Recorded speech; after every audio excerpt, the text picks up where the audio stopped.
भारतीय अर्थव्यवस्था को लेकर एक और बड़ी खबर सामने आई है। Global credit rating agency Fitch rating ने भारत की सॉवरेन क्रेडिट रेटिंग को BBB- पर बरकरार रखा है।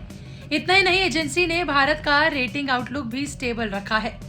खास बात यह है कि ये आकलन ऐसे समय पर आया है जब पश्चिम एशिया में तनाव बना हुआ है, एनर्जी मार्केट में अनसर्टेनिटी है और अमेरिका ईरान से जुड़ा घटनाक्रमों को लेकर भी ग्लोबल इकोनॉमी पर दबाव देखने को मिल रहा है। इसके बावजूद भी फिच का मानना है कि भारतीय अर्थव्यवस्था इन बाहरी झटकों से निपटने की स्थिति में है। अब सबसे पहले बात करते हैं जीडीपी ग्रोथ की। फिच रेटिंग ने कारोबारी साल 2026-27 यानी कि कारोबारी साल 2027 में भारत की जीडीपी ग्रोथ 6.4% रहने का अनुमान जताया। इसका मतलब है कि एजेंसी को उम्मीद है कि मौजूदा ग्लोबल चुनौतियों के बावजूद भारत की घरेलू अर्थव्यवस्था मजबूत बनी रहेगी।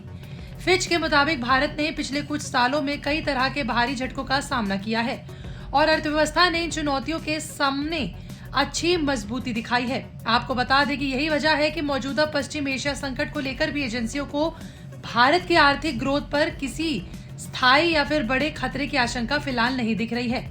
अब ऐसे में सवाल है कि फिच ने भारत की रेटिंग को BBB- पर क्यों ही बरकरार रखा। एजेंसी के मुताबिक भारत की मजबूत आर्थिक ग्रोथ और बेहतर होती बाहरी वित्तीय स्थिति उनके क्रेडिट रेटिंग को सपोर्ट कर रही है। इसके अलावा भारत की माइक्रो इकोनॉमिक स्थिरता में भी सुधार है, पॉलिसी पर बढ़ता भरोसा है और आर्थिक स्थिरता भारत को बाहरी दबावों से निपटने में मदद कर रही है।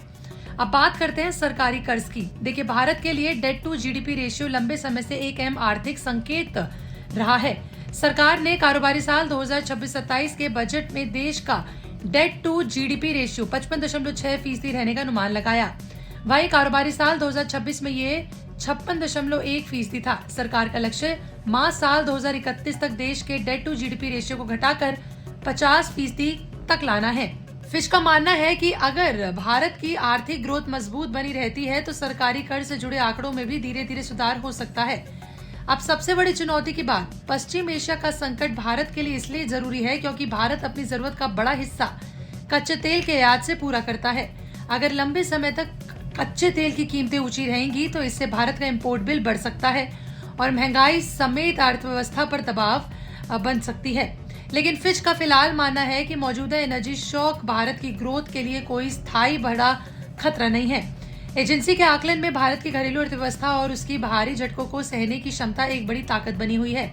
अब निवेशकों के लिए इसका क्या मतलब है? देखिए, फिच की BBB- रेटिंग और स्टेबल आउटलुक भारत की क्रेडिट पोर्टफोलियो को लेकर फिलहाल सकारात्मक संकेत देते हैं। इसका मतलब है कि एजेंसी को भारत की रेटिंग में तत्काल किसी बड़े बदलाव का दबाव नजर नहीं आ रहा है। हालांकि आगे कच्चे तेल की कीमतें, पश्चिम एशिया का संकट और इसके अलावा ग्लोबल आर्थिक परिस्थितियां भारत की जीडीपी ग्रोथ और सरकारी कर्ज जैसे फैक्टर्स पर नजर बनाए रखेगी।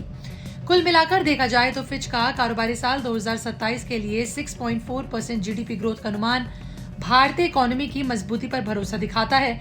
साथ ही BBB- रेटिंग और स्टेबल आउटलुक ये संकेत देते हैं कि मौजूदा ग्लोबल अनसर्टेनिटी के बावजूद भारत की आर्थिक बुनियाद को लेकर फिच का भरोसा फिलहाल कायम है। बहरहाल आपका इस पर क्या कहना था, कमेंट सेक्शन में जरूर बताएगा। मिलते अगली वीडियो में बने रहें बिस्तक के साथ।